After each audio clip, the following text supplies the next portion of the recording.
All right, a couple things on the mortgage front here. So the Trump administration this week is considering 50-year mortgages. I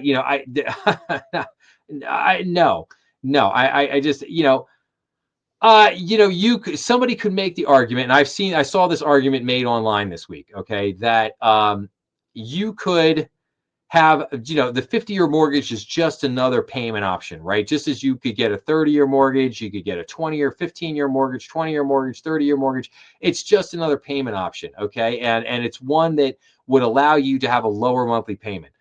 Yes. However, I mean, 50 years. I mean, oh my gosh. I mean, dude, they seriously want you working until you're 100 years old to pay off your mortgage. I mean, it's just crazy. And the amount of interest that you would end up paying the bank in a 50-year mortgage is beyond ludicrous. So I no, am I a fan of this idea? No, I really am not. And then they had another humdinger this week. So the Trump admin considers a what's called a portable mortgage. In other words, it's also known as an assumable mortgage. Now, assumable mortgages were a big thing many years ago. They were very popular at kind of the end of the 70s and throughout the 80s, where people could just assume your debt. They could just assume the mortgage. However, in the last, 25 years, 30 years, they've really fallen out of favor, and very few banks will allow you to do an assumable mortgage. It's even in the loan documents, which basically says like, no, we're not going to allow you to assume somebody else's mortgage. And there's a lot of reasons for that. Like you don't want, like as a banker, I don't want somebody to just take their loan and just give it to somebody else. And then I'm like, I have no idea like who they gave it to. Can that person even afford to repay me? No, like absolutely not. Like I do not want to open that Pandora's box. Do not want to go down that road. Um, Here's another interesting thing here. Underwater mortgages rise to a 3-year high amid cooling U.S. housing market. So data also show the number of highly unqualified or highly qualified refinance candidates rose to 1.7 million in late October, the largest since early 2022. So underwater mortgages are starting to rise up a little bit. We also see this new foreclosures jumped 20% in October, a sign of more distress in the housing market. So foreclosure starts, which are the initial phase of the process, rose 6% for the month and were 20% higher than the year before. Completed foreclosures, the final phase, were up 32% year over year. Florida, South Carolina, and Illinois led the nation in state foreclosure filings. And then we have this, U.S. home turnover hits the lowest rate in decades. So only 28 out of every 1,000 single family homes have been resold this year.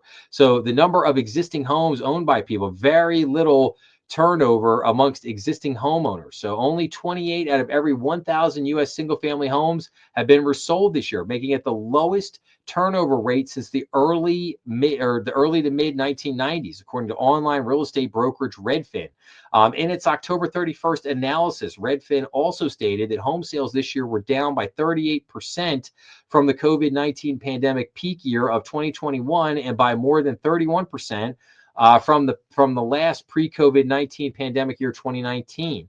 So Redfin defines the turnover rate as the number of homes sold during the first 9 months of the year divided by the total number of sellable homes on the market. So again, just very interesting data. Now, a couple more things here on the home builders are offering mortgage rate discounts, but home buyers are not biting.